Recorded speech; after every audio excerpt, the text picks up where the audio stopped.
Welcome back to Crypto Meets AI. Gary here with an update for you. Do me a favor, friends. Smash that like button, hit subscribe, and comment down below. It really does help with that algorithm. Now let's get into this. And we got Bitcoin sitting just under 111K. Ethereum still just teetering under 4,300. XRP's up to 294, and Solana is sitting at 213. We're pretty much running flat on the hour, running flat on the 24-hour, but we are up on the 7-day. Now let's go down that old rabbit hole. They told you the SEC sued Ripple to protect investors, but what if the lawsuit was never about you? What if Ripple XRP was sacrificed to protect Wall Street? In 2018, SEC's Bill Hinman gave Ethereum a free pass in his now infamous speech. ETH rallied, VC smiled, but Ripple, they got a lawsuit. Emails later revealed Hinman had deep ties to a law firm that sat on Ethereum's enterprise alliance. Conflicts everywhere. Yet ETH got clarity and Ripple got dragged through the mud. Hinman said Ethereum wasn't a security, which in turn caused a spike in value. The creator of another cryptocurrency known as XRP was later sued by the SEC, which claimed that it was a security, causing XRP to lose a quarter of its value. The man who brought the lawsuit against XRP, Mark Berger, left for Simpson Thacher shortly after Hinman did the same. Coincidence?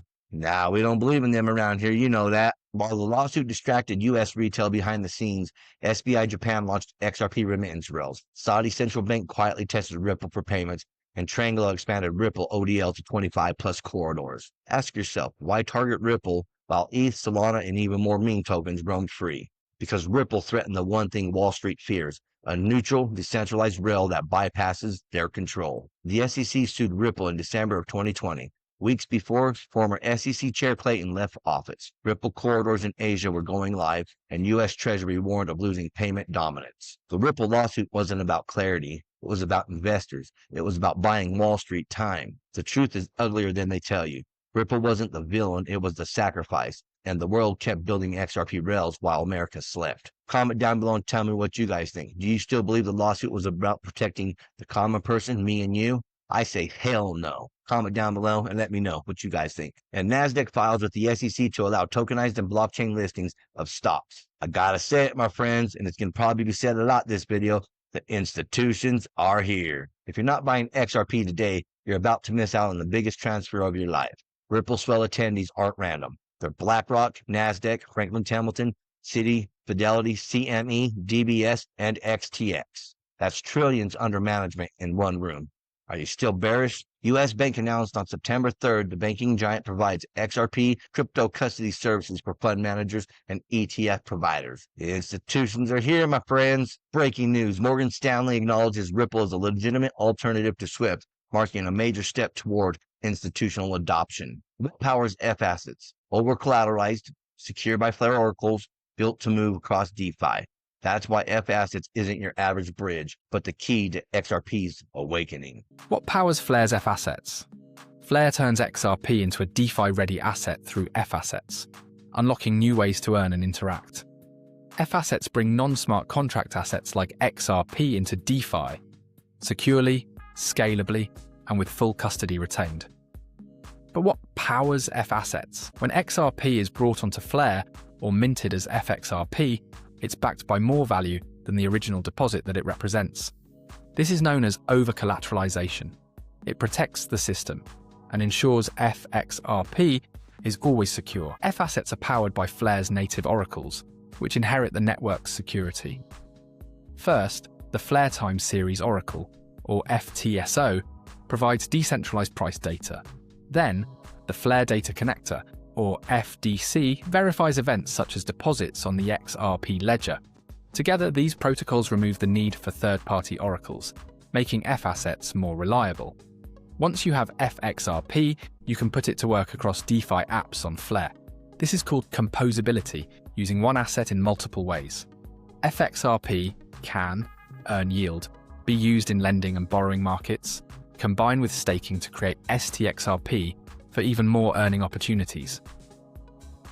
To recap, FXRP, powered by over-collateralized economic security, trustless cross-chain verification through Flare's oracles, and composability, transforms XRP into powerful capital for DeFi.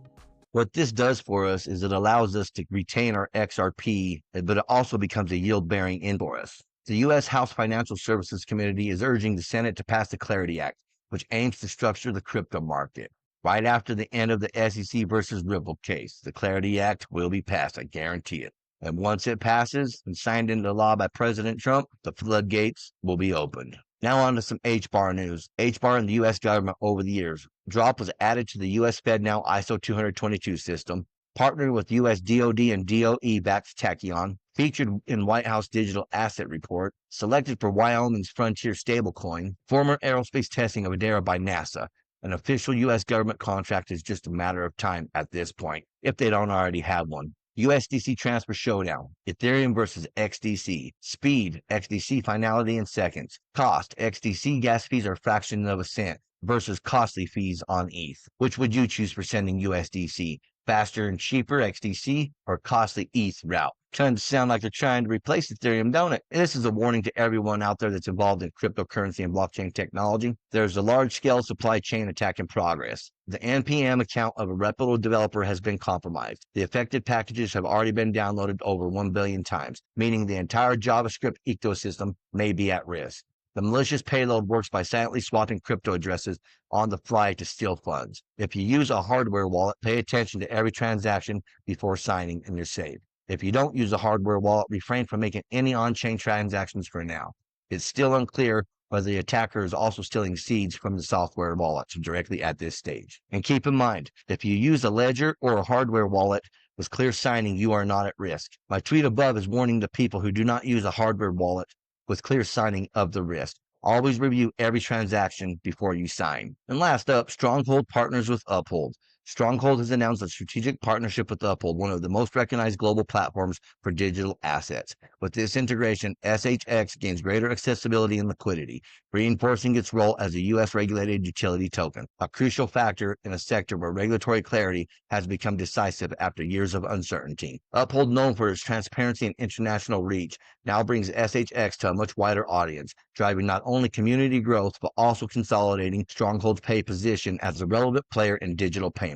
This marks a historic milestone. Teaming up with a highly reputable exchange strengthens institutional trust and underlines Stronghold's long-term strategy. How long until we see on-chain activity we've been tracking recently fully unfold? The clock is ticking. Tick-tock, tick-tock. Well, that's what I have for you folks. Until next time, stay savvy, stay stacking, and I'll catch you in the next one. If you enjoyed this, smash that like button, hit subscribe, and comment down below. And if you want more crypto deep dives, check out our videos right here on Crypto Meets AI. Thank you for watching. Remember to always do your own research. This is not financial advice.